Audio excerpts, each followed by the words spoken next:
السلام عليكم، ازي حضراتكم؟ عاملين ايه؟ فيديو جديد مع بعض من فيديوهاتنا ازاي تشطب شقتك. نتكلم في فيديو عن التكييف. طبعا التكييف في الفترة الأخيرة لا غنى عنه في كل بيت أو كل محل أو كل مشروع. فازاي نحسب التكييف، القدرة بتاعت التكييف، ازاي نعرف كام حصان؟ يعني الشائع ما بين المهندسين والناس وكده إن أنا بضرب طول في عرض وأقسم على 8. هي شغالة وماشية وتجيب نتائج حلوة يعني بس نتائج تقريبية. لان افرض مثلا عندي محل ارتفاع عالي، ارتفاع 4 متر، عندي مكان كبير، عندي بيت من البيوت القديمة بتاعت زمان ارتفاعها 3.5 4 متر، فهل هتبقى زي البيوت الارتفاع 72 و 82؟ اكيد طبعا لا.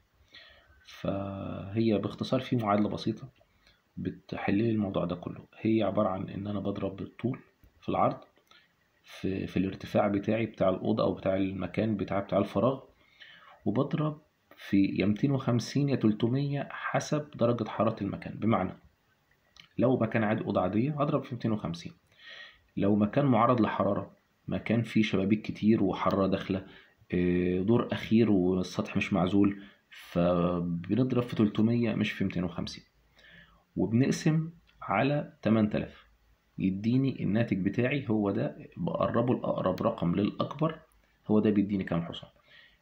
في معادلات تانية اللي بتقسم على 12000. ال 12000 ده اللي بيديلك كمية الهواء البارد أو كمية الهواء اللي بالطن المراد إنه يتبرد.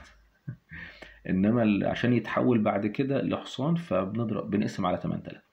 يا رب الفيديو السريع ده يفيد حضراتكم ويوفقنا ويوفقكم. عدنا مع فيديو جديد زي تشطب شقتك. السلام عليكم.